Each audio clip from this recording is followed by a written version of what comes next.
Hello everyone. So, another video for recommendation, just short video. So, we have another comment na sasagutin natin. Yan Rabi, hi! So, si Yan Rabi, ano na ako na siya, batchmate sa college, Bael. Hi, shout out to all Bael. I missed you. Charot. So, anong affordable na foundation na good for everyday wear? I have proven and tested. Lagi ko tong sinasabi sa mga nagtatanong, ano yung magandang everyday makeup na long wearing. First, O2O.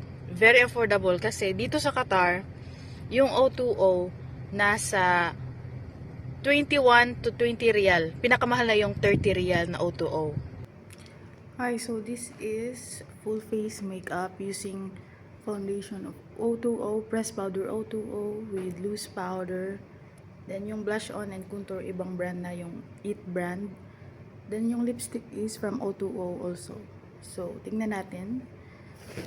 Kita niyo pa yung araw. Ang oras ay 9:32 AM dito sa Qatar. So, after 12 hours of duty, tignan natin. See? Daylight yarn. Okay, bye. So, natapos na nga yung 12 hours. And, papakita ko yung oras ngayon. It's actually 12:55 AM. Madaling araw na. Natapos yung shift ko 10:30 ng gabi.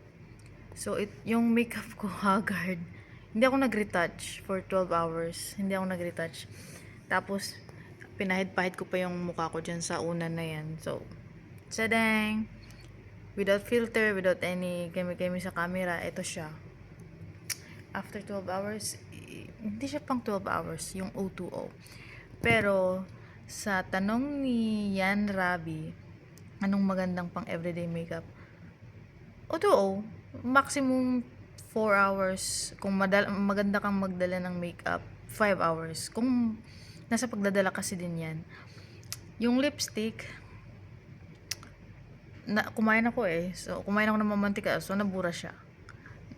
Again, maximum lang din siya ng siguro 5 hours. Depende sa mga kinakain mo. Kung mamantikain, lechon, pansit, homba. So, ito yung makeup.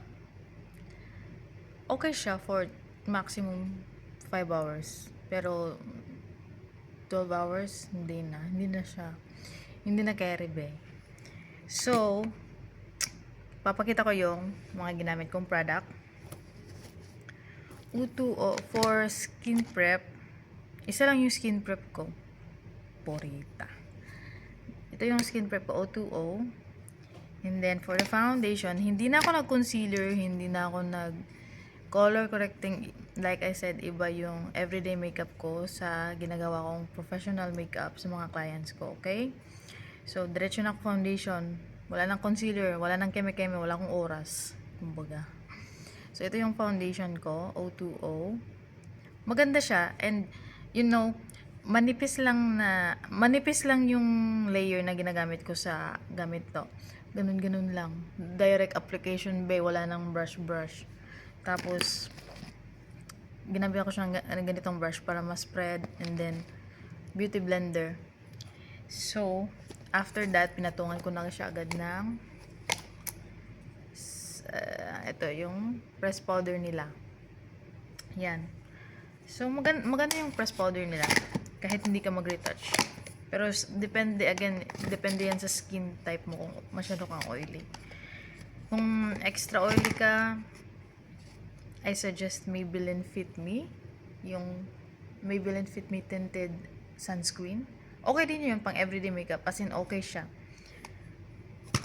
Pero hindi siya okay. Depende sa skin talaga. Pero okay na din siyang, kung affordable. O2O versus Maybelline Fit Me tinted foundation. Mas mahal yung Maybelline.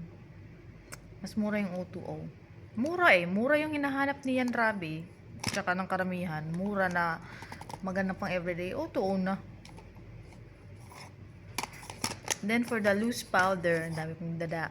loose powder O2O. Ito. So, yan yung ginamit ko sa face makeup ko for today. Huwag na nating pansinin yung eyeshadow kasi yung eyeshadow mumurahin lang.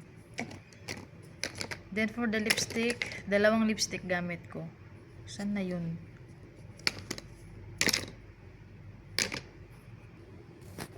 So, yung dalawang lipstick nga, 'di ba? Actually, apat yung Maybelline. Hindi. Apat yung O2O kong lipstick. Dalawang magkaparehas na shade kasi tanga yung bumili. Ako. Okay, so ito yung ginamit kong lipstick.